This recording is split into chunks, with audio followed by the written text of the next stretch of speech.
Là, je me tâte, je me pose la question, est-ce qu'il faudrait pas que j'aille chez le coiffeur?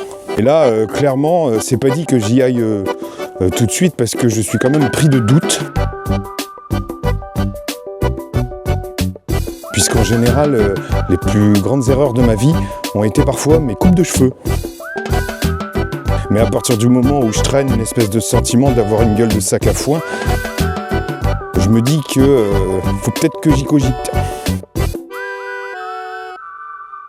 En attendant, ça va faire 1 mois que je suis en pleine immersion professionnelle. Vous le savez, les 2 dernières vidéos étaient notamment consacrées à ce sujet. Et en fait, il n'y a pas de raison que je parle d'autre chose, puisque je suis toujours dans ce mono-sujet. Alors de mon côté, je pense que j'ai franchi un cap, celui de la normalisation de mon environnement. C'est-à-dire que la surprise des nouveautés qui viennent à moi tous les jours s'inscrivent dans une forme de rythme. Et du coup, je vais me sentir moins comme le novice qui apprend qu'un salarié qui va faire son truc au sein d'une organisation. Parce qu'à mesure que les jours et les semaines passent, je commence vraiment à percevoir le sens, la finalité de ce que j'entreprends, ce qui implique que mon appréhension des choses sorte progressivement de mon simple cadre, à savoir mon périmètre direct, ce qui me permet de percevoir certaines incohérences, ce qui me permet d'y apporter, si nécessaire, et à la mesure de mes possibles, un éventuel correctif. Donc en clair, j'ai plutôt l'impression d'avoir pris mes marques, tellement je suis traversé par ce sentiment que ça fait au moins 6 mois que je suis là. C'est quand même particulier ce rapport au temps.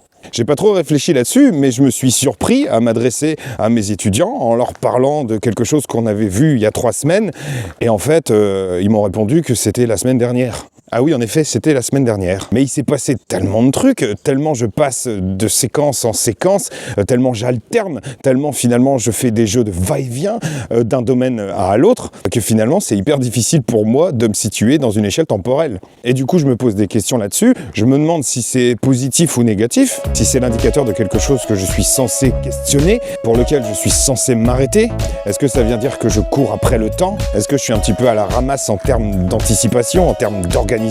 Genre une espèce de chronodichotomie en mode tout ou rien, au point où ce qui s'est passé il y a quelques jours n'existe tout bonnement plus dans ma représentation du monde? Ou alors est-ce que ça veut dire que je suis simplement occupé et que finalement je ne m'ennuie absolument pas? Et je suis contraint de reconnaître que ce constat vient me convoquer à un endroit de mon fonctionnement dont il faudrait que je m'attarde, à savoir de me poser la question si mes ruminations qui m'assaillent, qui me traversent si régulièrement, ne sont pas permises par des espaces disponibles, tous ces petits trous qui vont faire partie de cette espèce de passoire qu'est ma représentation du monde. Chaque petit trou reviendrait à une part d'ennui et les intervalles entre chaque petit trou seraient finalement un espace disponible pour ruminer. En gros, est-ce que c'est parce que je m'ennuie que je rumine? Qui par extension viendrait sous-entendre que je rumine pas à partir du moment où je suis bien rempli. Donc là, ce serait une histoire d'attention qui est portée à un endroit ou un autre. Mais à partir de là, il y a 2 choses que je vais me dire. Est-ce que à boucher tous les trous, je risque pas à terme de faire péter la soupape et de me retrouver en surcharge? Mais aussi, est-ce que les ruminations sont fonctionnelles dans mon économie générale? Et là, j'interrogerai les bénéfices secondaires que je peux trouver dans les ruminations.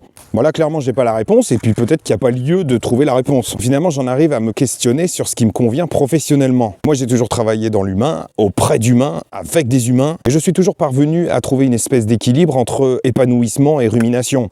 Mais je me dis que peut-être que c'était lié aussi au manque de technicité qu'on va retrouver dans les relations humaines, à ce côté aléatoire en fait, cette donne impalpable et qui peut pas être forcément mesurée. Alors que là, dans ce nouveau travail, il y a inévitablement une donne humaine, et il y a aussi tout un pan d'ingénierie, de technicité et de méthodologie qui implique en définitive une dimension beaucoup plus proche des mathématiques que des sciences humaines en fait.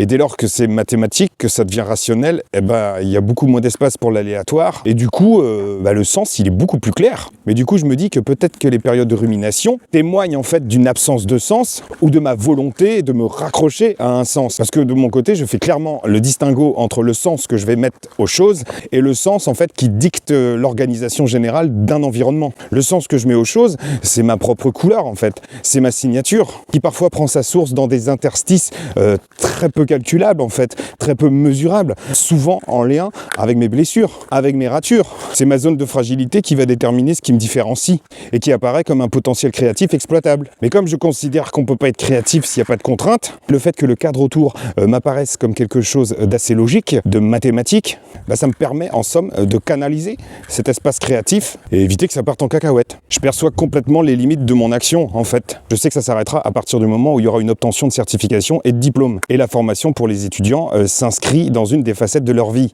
Contrairement à mon boulot d'éducateur auprès d'adolescents, où finalement émergera quelques zones de flou, notamment entre les différents espaces, sociaux, privés, intimes. Parce que dans la dimension éducative, il y a une relation de confiance, il y a une histoire de lien qui est aléatoire parce que différente en fonction des personnes et qui ne se structure pas ni se détermine en fonction d'une certaine notice, un cahier des charges. Donc en clair, je me sens largement plus sécurisé et épanoui à me prendre la tête sur des histoires mathématiques que sur des histoires d'humains.